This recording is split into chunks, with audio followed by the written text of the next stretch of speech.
Hey everyone, good evening. I'm Michael Unger, your MC for this evening's 2021 Youth Innovation Showcase Town Hall. How's everyone doing out there? Of course, I'm expecting a response. You can't respond. We're in this virtual space. Before we begin, we would like to acknowledge the land of the First Nations people that we all reside on. There are over 200 distinct Indigenous communities here in British Columbia. I highly encourage you that if you don't know whose land that you're on, to investigate and find out. For me, I live in Vancouver, and my area, I humbly reside on the unceded territory of the Coast Salish people. And so we're going to put a link in the chat where you can visit and find out more information about your area. But for tonight, we will be discussing the Youth Innovation Showcase, what it is, why Science Fair Foundation BC produces this program. We're going to speak to past participants and speakers who have taken part in the program. We're also going to discuss what's to come as we move into 2021 programming. We're going to open the virtual floor up a little bit later to answer your questions. So if you have some questions for these amazing past participants, you can put them into the Q&A feature on the Zoom webinar that we're in here, and we'll answer all your questions. And then we'll close out the evening with the next steps on how you too can get involved. So to get things started, I would like to now introduce you to Madeleine Gannett. She is the Executive Director of Science Fair Foundation BC, and she's going to talk about what the Youth Innovation Showcase is and the work the Science Fair Foundation BC does in the community. So Madeleine, over to you.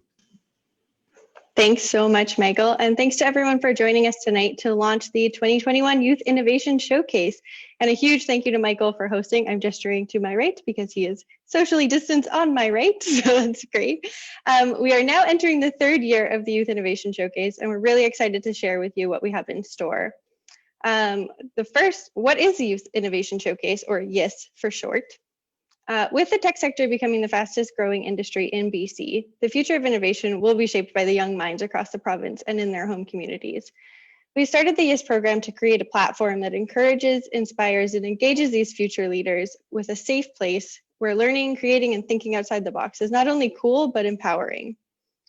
We seek to immerse youth in the endless opportunities that the world of innovation and discovery offers, and align them with mentorship opportunities to see it through. This year, we'll be offering monthly workshops and talks to coach participants through the process from ideation to pitch. All youth and young adults across BC and the Yukon are invited to participate in the virtual events, regardless of whether or not they intend to submit a project to the competition. The YIS competition will give youth and young adults a platform to pitch their innovation for a chance to win one of 3 $5,000 awards. All the submissions will be reviewed by a panel of industry judges who will invite semi-finalists for interviews throughout May. Finalists will be invited to the final competition on June 10th, 2021 to pitch live to industry judges in an event much like this. With mentorship along the way from our community and industry partners, participants will have lots of opportunity to find and refine their ideas before their submission deadline on April 15th, 2021.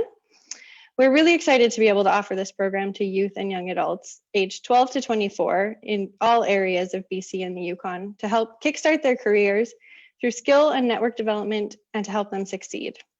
And with that, we'd like you to be the first to see the YIS 2021 video, and we hope that you'll share it with your colleagues, friends, and peers. Thanks.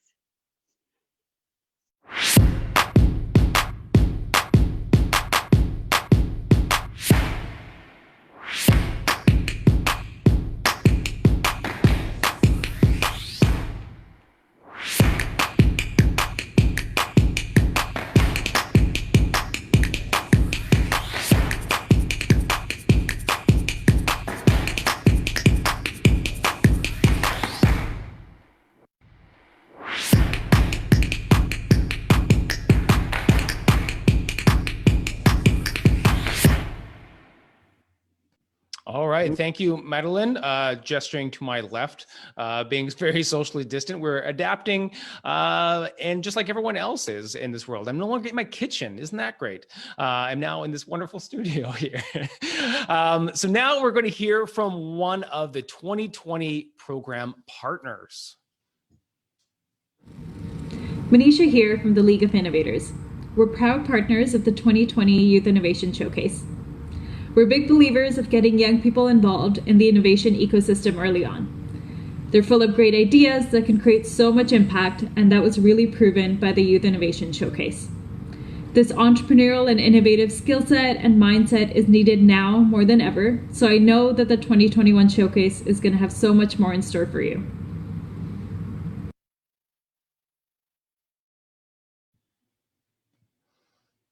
All right, now that we know a little bit more about the Youth Innovation Showcase, let's talk to some of the people firsthand.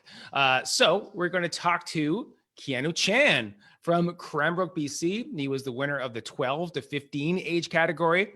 So Keanu developed a device that helps wounds from hemorrhaging or blood loss. We also got Norbert Banya here from Surrey, BC. He's currently attending UBC. He was the winner of the 20 to 24 age category. He created a mechanical jaw thrust, which is a simple solution to an essential procedure. So we're going to definitely ask him about that. And we also have Ashlyn Dressler from beautiful Fernie, British Columbia, a finalist in the 16 to 19 age category. And she developed a fridge that connects to the outside and brings in air when the temperature is cool enough. Such amazing innovations. How's everyone doing? Doing well. I don't see everyone. Do we have your videos coming in? I hear you folks. Sounding great.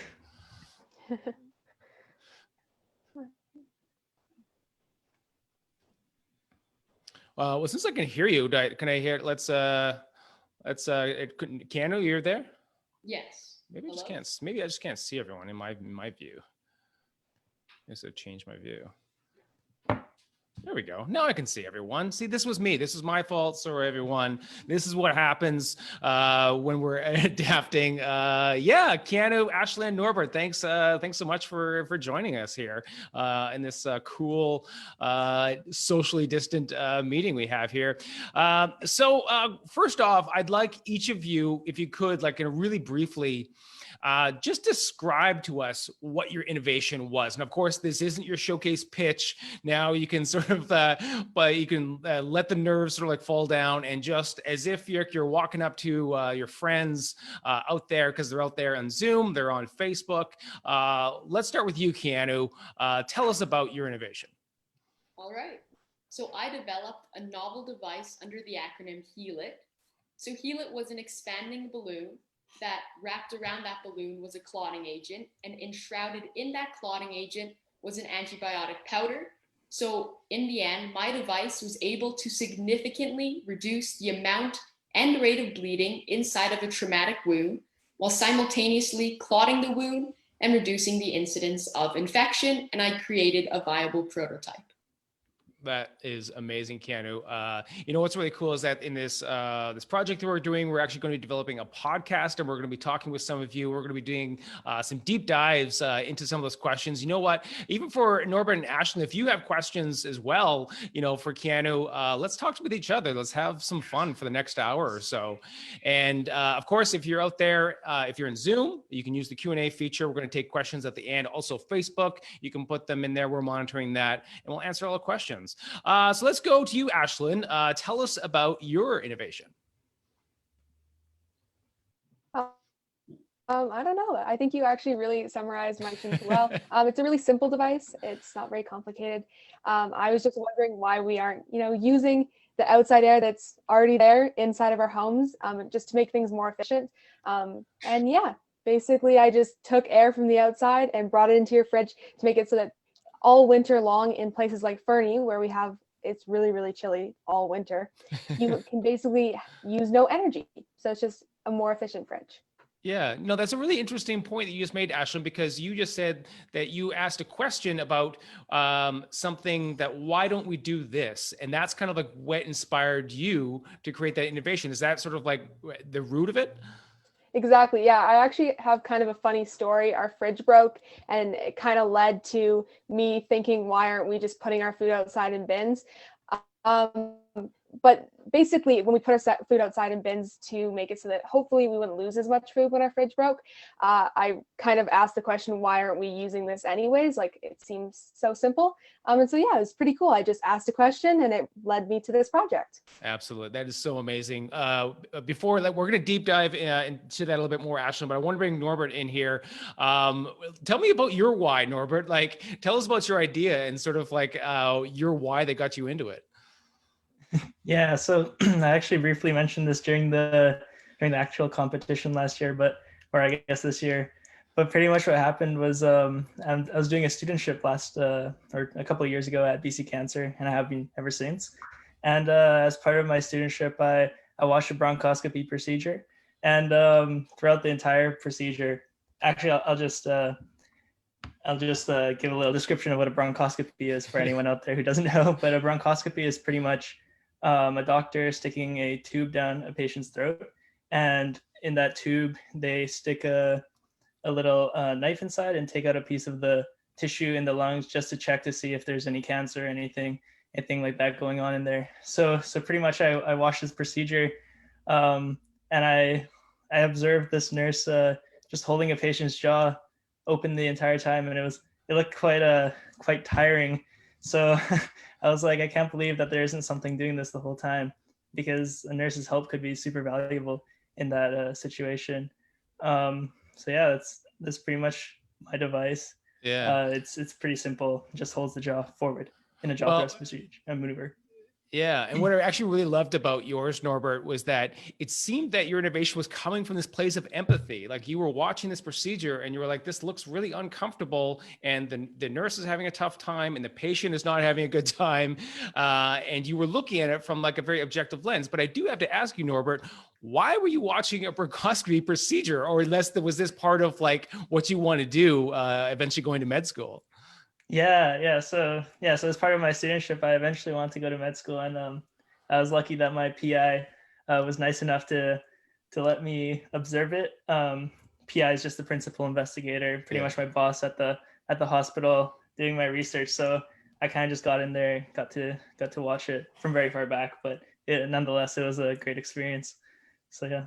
Yeah, absolutely. Let's bring Keanu back into this. And Keanu, I'd love to hear about what inspired you to create this device that also, really comes from a place of empathy, because we're talking about people, you come into the hospital and you're bleeding and you can't quite get in there for a procedure, and you're basically kind of like helping them transition so that they don't die out there before they get to the operating table. Is that, did I get that right? Not quite. I got my idea from a car.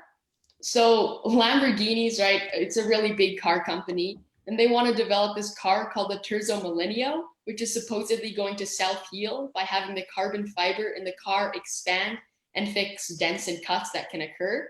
So I was like, well, could something expand in a wound to fix something like that?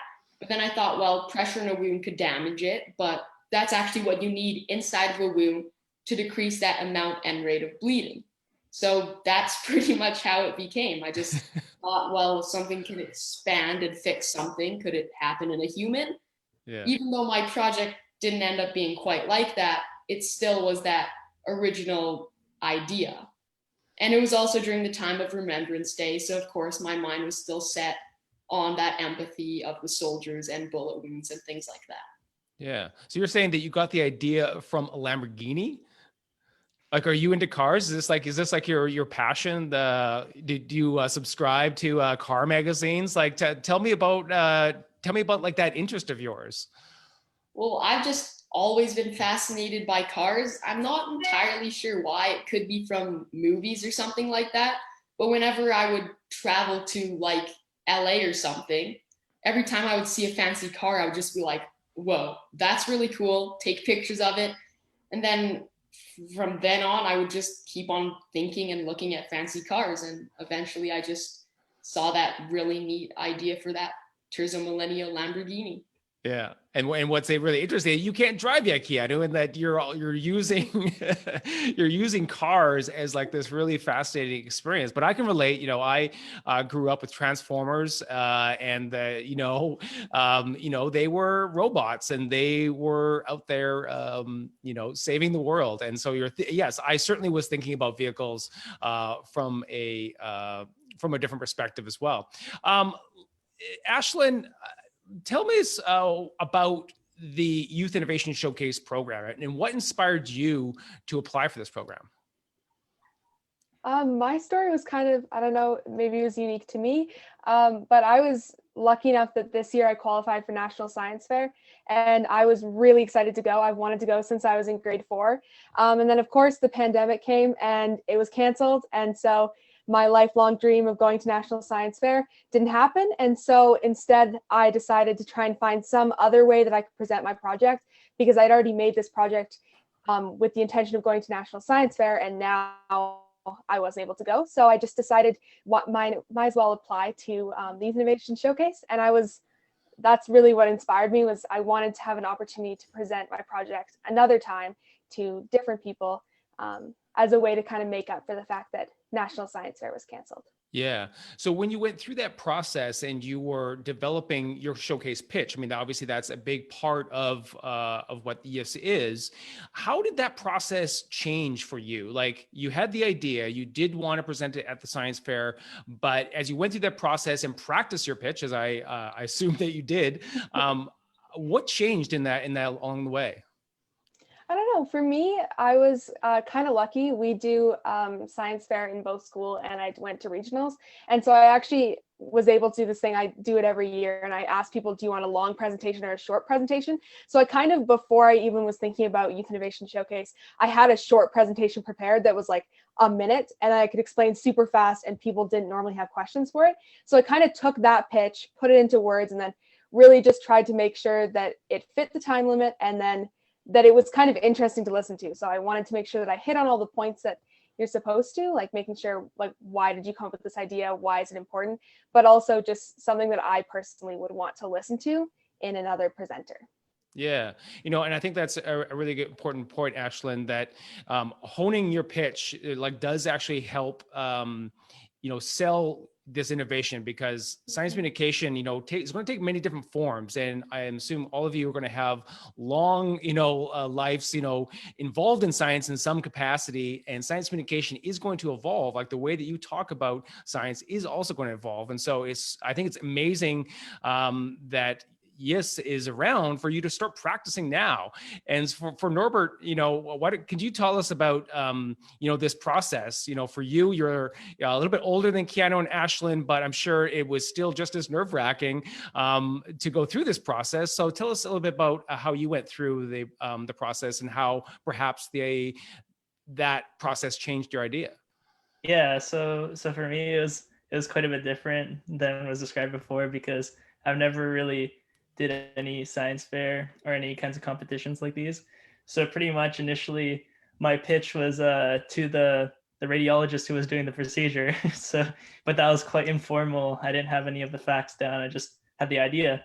And because this project was more of like a passion project for me, I just kind of did it on the side in my spare time. I never really had any formal, I never formally communicated to anyone other than kind of emails, like gauging interest in it.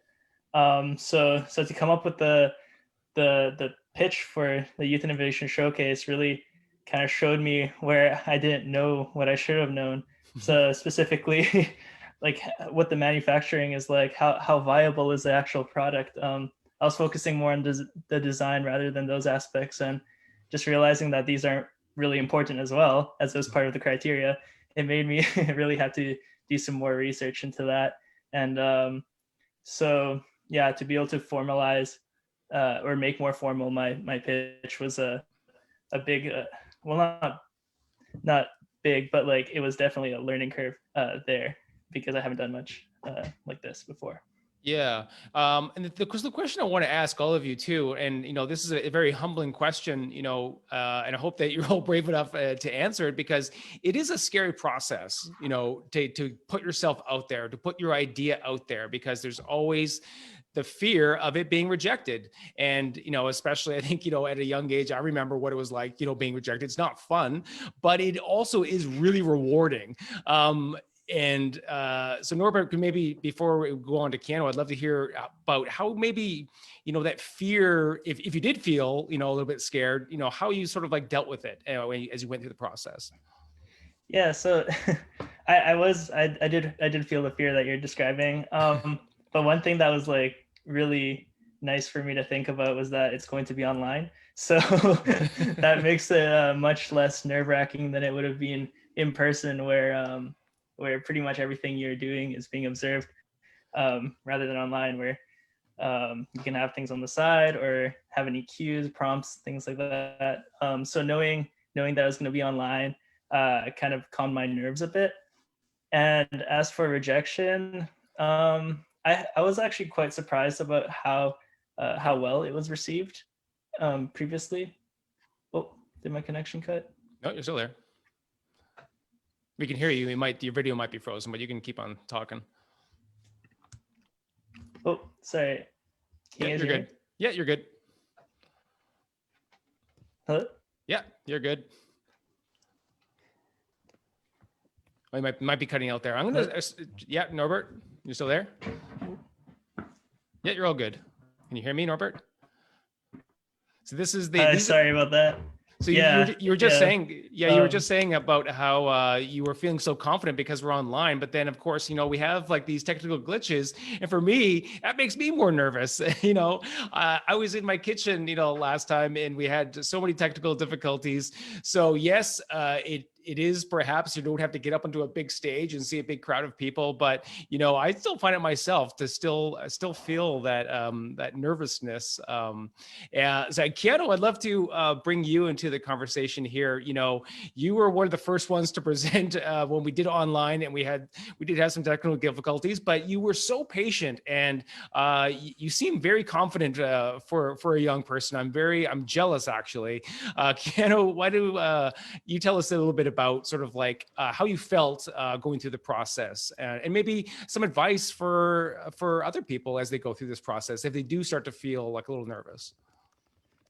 Well, yeah, like you said, the connection ended up being pretty bad during the first couple of pitches, but I found that I just had to keep calm and know that the connection will get stable again. Someone will be able to figure it out, and just really keep that mindset of it's okay. You're still going to be able to pitch your idea. Nothing has changed. And that's the advice that I'll say if it ends up having to be on Zoom once again, then yes, you still have to keep calm. And like you said, Michael, it still is pretty nerve-wracking to be, even if it's not completely face-to-face and still online, still remember that if the connection goes out, it's not completely your fault. It's not even your fault at all. You just have to wait and be patient and be ready to give your presentation. Yeah, great advice. So I've got a few more.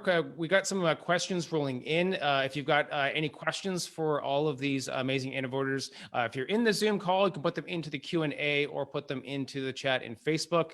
We're going to try to get to everyone's questions, but I do want to talk about, this is the BC, Innovation Showcase. We also include the UK and Yukon as well, and you're all, in various parts of the province. And so I'd like to talk about your experience, being in your community. And some of you, like Ashlyn, you're in a small community. Could you talk about, Ashlyn, maybe your experience, being a young innovator in such a small community like Fernie?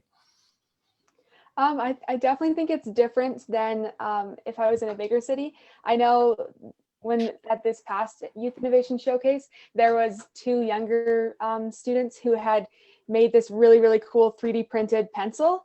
And I thought that was just amazing. But actually in Fernie, we don't have the technology to print those pencils. So everybody else had like prototypes, and it's definitely hard to feel like you're at the same level as other people when, your community may not have as many resources. But I gotta say, like, community support, my community has like crazy high levels of support. I had probably 25 people watching me live, and so many people gave me messages afterwards saying how proud they were of me. And so, the resources are definitely lower, but I feel like in a small community, you can get so much support from so many people you don't even know that just, really encourage you to continue even if resources are lacking.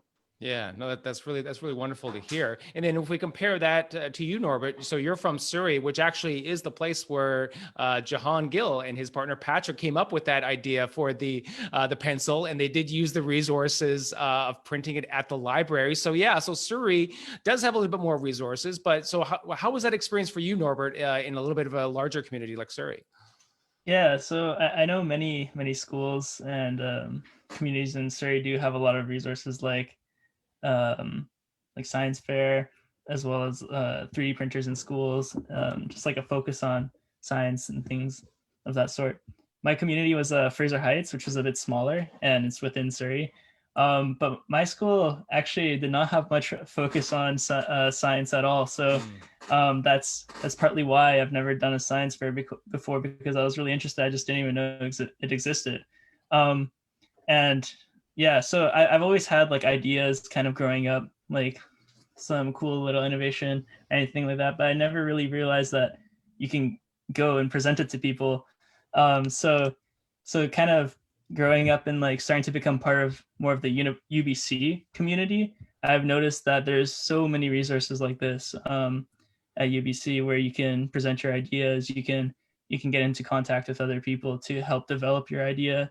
And just having other people always thinking about new ideas, that kind of environment is really like inspirational for doing things of these sorts.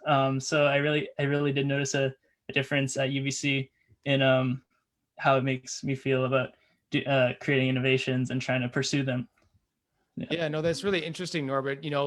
So Ashlyn's talking about her experience being in a small town and having that support. And you think, well, being in a bigger place, you'd have more opportunities. But at the same time, you're saying that there was almost like so much going on that there wasn't enough, you didn't see the inspiration because perhaps you have, other things that are going on, perhaps other pursuits that are sort of like pulling at your interests. And I had a very similar experience. I grew up in North Delta, very close to Surrey. And yeah, we didn't really have, that science fair type thing, a place for me to go to let my idea like flourish or just practice essentially. So I can definitely, relate to your experience in Surrey. But Keanu, we got to talk about you in Cranbrook. It's a very beautiful place there, but what's it like in Cranbrook? And what's the community like for you in your innovation? So Cranbrook's pretty much like Fernie. It doesn't have the access to the different things. But as you're talking about how like you didn't really get like in school, you wouldn't just do science fairs and stuff. Whereas in my elementary school, it was mandatory to do science fairs till grade like 3 or 4 or something like that, which is actually the reason why I keep on doing science fairs. And then, of course, I should give some advice. So if you're in a rural community like Cranbrook or Fernie, just try and email different companies that are further away, because that's what I needed to do, because I needed some resources that I couldn't find at my local hospital. So I emailed a bunch of companies and was just emailing back and forth until eventually I found a company that would be able to supply me with the medical balloons that I needed for my project. So just because you're in a small town doesn't mean that you can't email to a further place. And of course, if you need to do a study and use a lab or a 3D printer, yes, that may not be able to happen, but there are still other ways that you'll be able to get through that. Yeah, no, great advice, Keanu. So we're going to we got some questions rolling in. We're pretty much going to dedicate the rest of the time to these questions. But one final thing that I do want to hear from each of you is what's next for each of you now, as you've just all rolled into, of course, like a new semester in school. So Ashlyn, why don't you start? What's next for you and in your innovation? Right now, I'm not really sure. I just started grade 12 and I was unfortunately sick very sick for a week. And so as I'm recovering, I am getting caught up on schoolwork. And so I'm more focusing on applying to universities right now and applying for scholarships. But I normally start thinking of my projects about 4 months in advance of my own science fair at school. And so I'm hoping to come up with something cool and unique, something like this year's project that's straightforward and that I learned something with. I'm not really sure what's up with my innovation right now. I'm just still thinking of my next one. Yeah, nice. And Norbert, of course, you probably can't just walk in and watch bronchial procedures anymore now due to COVID. So what's next for you? I know that you're applying for med school, but tell us about like where you're at right now. And of course, it's a little bit of a different experience doing university now, predominantly online, I'm assuming. Yeah, so university is completely online. And all I can say is that I miss doing university in person because you get that classroom feeling, you get to see everyone doing things all the time. But as for my innovation, I actually haven't had much chance to do things in person, like build a working prototype or anything like that because of COVID. It's hard to really get things rolling in that case. I did get a bit more a feedback from some other professionals, and so I'm implementing this feedback into my design, and then hopefully as COVID tapers off, then maybe we can get back to like test it or create like a functioning prototype. And as you mentioned, I have been working at BC Cancer for quite a while in person, but now it's all remote. It's just like university, all in my room. Keanu, what's happening with you and in your medical procedure? So I've been working on my project for the past 3 years, but I think it's time for me to do a different project for the science fair. But I'm definitely not going to be done with Hewlett, as I'll most likely get a patent and a medical device license. And I've already started working on my next project, which doesn't have anything to do with Hewlett, which I'm pretty excited to start working on something new and to have to develop those fresh ideas. Was it inspired by cars, per chance? No. All right. Well, let's talk about what's going to happen for 2021 and what to expect for 2021. So if everyone has joined in and you're interested, in being part of the Youth Innovation Showcase, here are some of the things that you can expect. So here are the key dates. So February 15th, 2021, that's when registration is going to open. April 15th is going to be the deadline. So you've got a couple months there. But of course, now is a great time to start thinking about that. Keanu has already started thinking about his. April 30th, semifinalists will be announced. May 20th, the finalists will be announced. And then June 10th, we'll be back for our final competition and our interviews. And then we're going to be doing monthly workshops. I'm going to be there, doing a lot of this, having some fun. We're also going to be bringing in industry-leading professionals who are going to provide inspiration, tips on design thinking, innovation, strategy, and networking in their industry. And our first workshop is going to be scheduled for November 18th. So hope to see lots of you there. Okay. Let's get to some questions. I know that we've got a few in here. Let me start with one that was specifically for you, Ashlyn. So a question from Ruby. Ashlyn, are you pitching your innovation to any of the mainstream fridge brands? I haven't decided yet whether or not I'm going to try and pitch my innovation. I have definitely looked into patenting it. But before I would pitch to a company, because I have received some interest in it, I would want to have a patent or at least some sort of record that I was the person that invented it. Otherwise, for me, like pitching something might not be as feasible. But right now I'm kind of stuck in the patenting stage because it is very expensive and is a bit time consuming. So I'm hoping to potentially do that either over this Christmas break or next summer break. As kind of a big project, so then I could start pitching it. Yeah, that's interesting. I hadn't really thought about that. Norbert, have you thought about that, about the patenting stage for yours?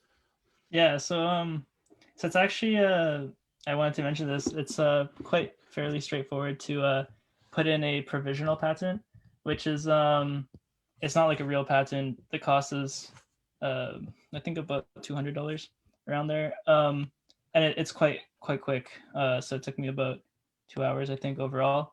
And so yeah, I put that through, and that's pretty much all I've done so far in that realm. But that that is pretty helpful for this stage of the device. Well, there you go, Ashley. If you need some help, maybe we can get you in touch with Norbert to help you do that over the Christmas break. And Keanu, have you done your patented as well, or you're just keeping it on the side for now?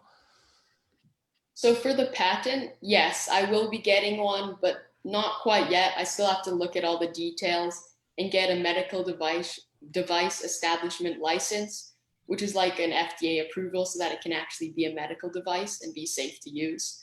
But yeah, I haven't gotten into too much detail, but I'll certainly look for that in the future. Yeah.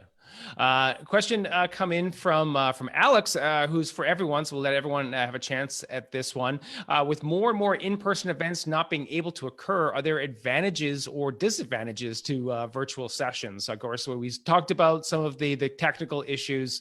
Ashlyn, maybe you start. Have you had before COVID hit? Like, did you have experience with in-person presentations? With in-person presentations? Yeah. Yeah, I've had a lot of experience with in-person presentations, but virtual for me is much more scary because my Wi-Fi, we have like a couple different routers, and depending on the day, each one works differently. And so I found that like about 2 seconds ago, I couldn't hear anybody on this entire call. So it's kind of hard because sometimes you just completely cut out and you have to kind of hope for the best and that hope that people will understand that you're frozen. But I definitely haven't had experience with video calls before COVID hit. Yeah, well, Keanu, you seem to have a lot of experience with these presentations. What are some of the advantages for you? Like, what do you like about this format? Well, what I like about this format, I like the way that people can get distracted by other things, and it's just looking at your face or your slide presentation so that they can just lock in and really hear everything that you're saying. And then I could also say some disadvantages. Yeah, sure. Let's get into it. I mean, we don't want to be negative here, but yeah, there is lots of disadvantages. What don't you like about it, Keanu? Well, of course, the connection issues, but yeah, that's okay. That's not too bad. It's mainly just the way that you can be as like enthusiastic about your project and really like as natural as just talking to someone in person. Mm-hmm. But I find as I do more and more of these Zoom presentations, I find that it's kind of like that new normal of talking to someone. And that's just the way that it'll have to be. Yeah, well, yeah, I think you hit on something really important there, Keanu, because it does sort of, allow you to be a little bit more casual in your presentation style. And I think from my experience, when I first started doing in-person presentations, there was like a real rigidness that was hard to actually like physically get out of my body when I was doing presentations. But when you're in home and maybe like you're just in the comfort of your room, and yes, you are talking with thousands of people out there, just a little bit of adjustment physically changes your voice and perhaps brings in just a little bit of emotion.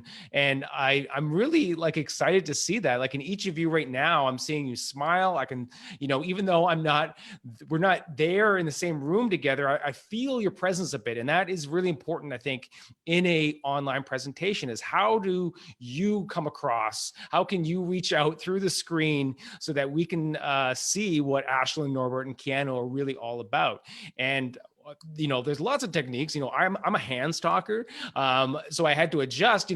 Because if I'm doing hands, I'm going all here. But then, I have to like be very succinct, and I have to keep my head, in the middle of the frame, because sometimes I like to go like this a lot. So there's a lot of adjustments to be made, but you can certainly practice. And I certainly see that this is going to certainly help all of you folk, because honestly, I think like this type of presentation, I don't think this is going to be a temporary thing. I think this is going to be something that is going to be part of our lives, going forward. So, the Youth Innovation Showcase, I think, is going to be great practice for all of us. Let's get to some more questions. Let's go. Let's just go to a random question here about someone out there thinking about participating in the 2021 showcase, what's some general advice that you would give? Let's start with you, Norbert.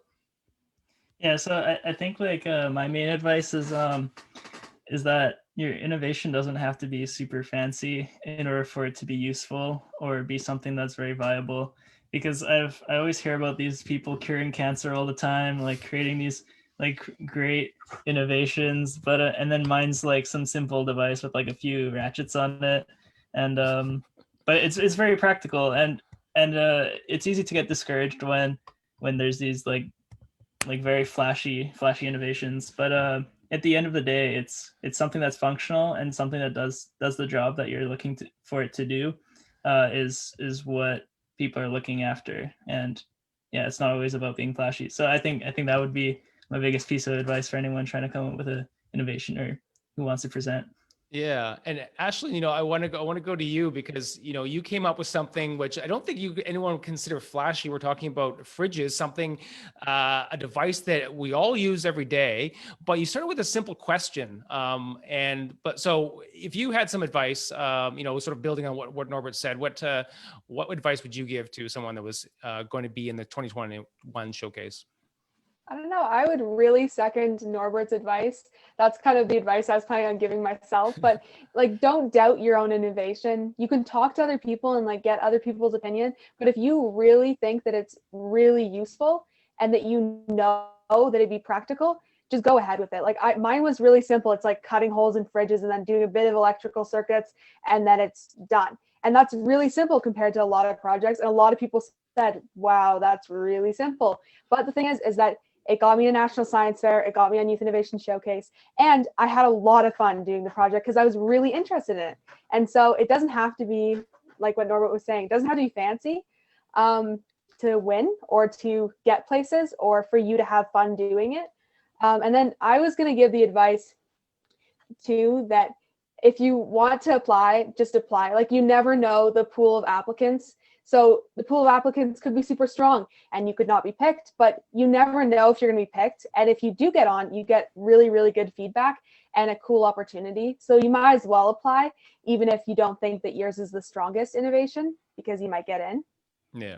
No, Ashley, I think you hit on a really important point. The key word there was fun. And I think that, when you're able to tap into that really brimming excitement of curiosity inside of you, that's going to fuel you. That's going to get you through that potential down part, like when you're not feeling great about your project, maybe, or maybe you do get, some feedback, that's some criticism, which is going to happen. We're all going to get some of that criticism, but in order to fuel you, to get you, to that end goal, you gotta love what you're doing, and tap into a little bit of Keanu and his love of Lamborghinis and cars.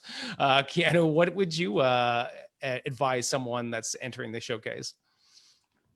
So they've both pretty much said everything that I would have said about starting up a project.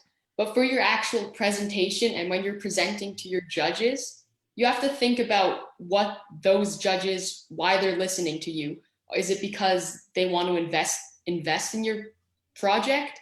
Are you trying to pitch it as if you want to get it into the market?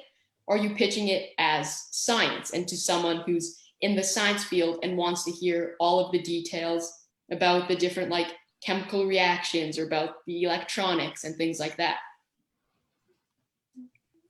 Great. There's a question I think that we're going to do. Madeleine, are you jumping in here for questions? So we got Madeleine Gannett in here. So there's a really cool question, I think, that just came in from an anonymous attendee, which I think is a really important question. Are there ways students can participate who do not have access to the internet or computers, et cetera? Madeleine, do you have an answer for that? I'll mute myself. Perfect. Yeah, we have to play with the mute so we don't get a feedback loop in here. Absolutely. So for the finals and any interviews that happen, that can all be done by phone. So no need for internet access. Just as long as you have a landline, you're able to participate. In terms of uploading the video, we'd still love to have a video submitted. So we'd suggest going to a local library and having them help you out with submitting the video. There's usually areas where you can find internet access. If none of those options will work, oh, did I cut out?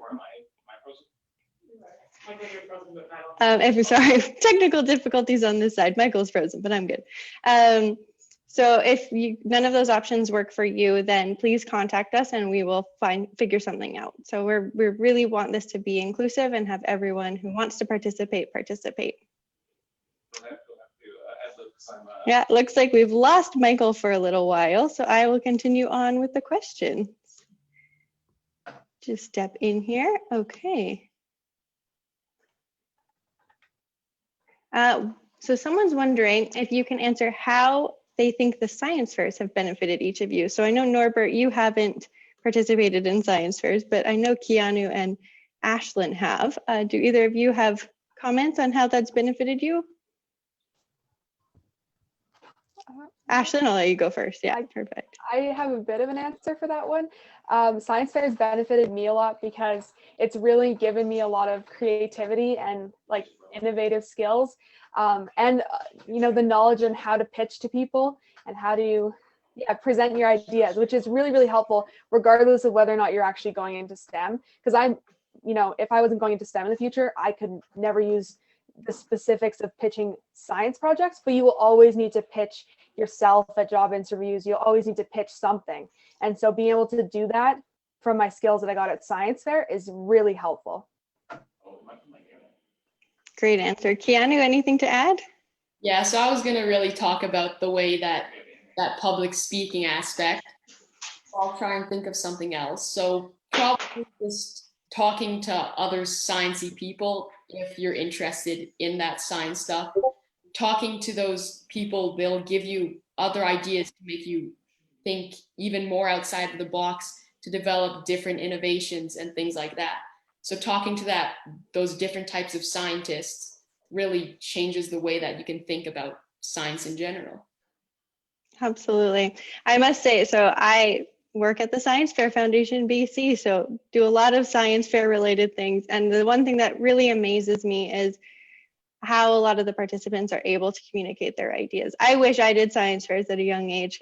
You guys look so comfortable on the camera and I feel so nervous. So I really, really wish that I participated in things like this when I was younger and eager to do it. We have another question that will be directed at me, so I'll just do the Q&A myself. For aspiring scientists in smaller towns, how do you find resources to get a project started, especially without professors, experts in your town?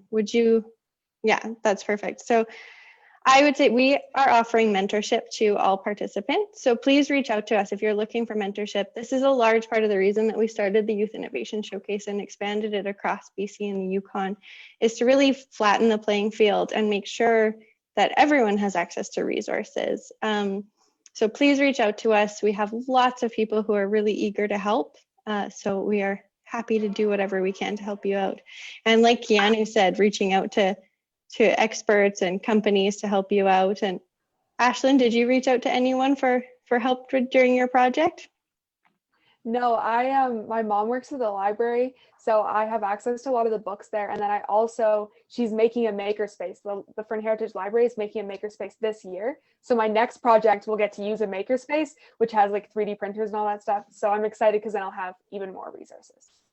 Oh, that sounds amazing. Fantastic. Perfect. And I guess we'll start with Norbert on this one. What makes a good project, in your opinion, for the Youth Innovation Showcase? Yeah, so like I said before, it's I like to look at the actual, like, how practical the project is, rather than how flashy, like I was saying before. And honestly, like any innovation that someone is passionate about is I think a great innovation, because like passion can be spread. So if you're talking about your innovation and you're really passionate about it, like everyone's going to feel that, and they're going to start to think that your idea is good as well. So so I'd say be passionate about your idea, and as well look at functionality rather than like how it looks. There's one key design principle which I like to think about. It's that the simplest solution is the best solution. So put that out there. That's fantastic. Keanu, anything to add to that one? Well, specifically for the YIS, I think that your innovation should be something that can go to market. and something that would be useful that people would want to use, which is why I contacted local paramedics and people that would use the device to really get their feedback, because they would be the people that would use it. But yeah, like Norbert said, you really have to have that passion and really want to advance your project and be motivated to keep on bringing your project forward and making it appeal to other people. Absolutely. And I will let Ashlyn take it away and mute myself because it looks like we have Michael back. So I'll let him take over from me. You guys miss me? Oh, am I back? Sort of. Yeah. Yeah, go for it, Ashlyn. Was the question the same as what the other two got? I froze and couldn't hear anything for like 3 minutes. Yeah, same question. Yeah. Okay. So I would second everything both the other two said. I really would like to emphasize the passion, the enthusiasm, because I really think I've heard so many people present projects that are so much better than mine, like just way more practical. They're perfect innovations that would really actually sell. But what makes it different is that I love my project, and I could talk about it for hours on end, and it's not even that amazing of a project, but I just really am passionate and I'm really interested in the topic, and I'm enthusiastic when you talk to me about it. And I really think that's what separates people. Is you could have the best project, but if you don't sound interested and you can't make people understand why that's a cool thing and understand why they should also be interested, it's going to get passed over a lot more than the people who are like, this is really, really cool. It's simple, it's functional, it's amazing. And if you can convince people of that, because you already have that passion, then your innovation is perfect. Awesome. So yeah, sorry, I went away there, folks, but this is, again, sometimes, internet just cuts out, and we had a landline. Now I'm on wireless. We just adapt quickly on our feet, just like all of you, did. Did we have any more questions that we didn't? I know that Madeleine jumped in with a few more questions. Now I've lost all of the chat and I don't see any of the Q&A. So but Ashlyn, Keanu, and Norbert, thank you so much for joining us for this showcase. Is there any last piece of advice that you want to throw out to anyone out there entering for 2021? Yeah, thanks for having us. And I just have one piece of advice, and it's that it never hurts to apply to anything. And this is kind of what I like to live by. If I see an opportunity that I like, I just apply for it. It's the worst thing to second guess yourself, especially when it's something that you're fully capable of. So yeah, just be out there, apply, send people your ideas, and then you'll see what can happen. Yeah. All right. Thank you, everybody. And yeah, like Norbert said, that's what I've been doing all summer. Throughout the summer, I just applied to all the different things. Once I applied to one, then I would get an email about another, and then I would just keep on applying to different places and just getting my project out there so that companies and people can see my device and be like, wow, or oh, and then see how people like it and see the way that I can bring my project forward. Awesome. Yeah, go ahead, Ashlyn. I was going to say, yeah, thank you so much too. I really love this opportunity. And yeah, I would go with just apply. In addition to the fact that your project might be really cool and you might get more opportunities, you also never know who the other people are going to be. And you never know if you're going to get amazing advice that's going to spark a passion. So you might as well apply and just see if you get in, and then you get a really cool opportunity if you do. Awesome.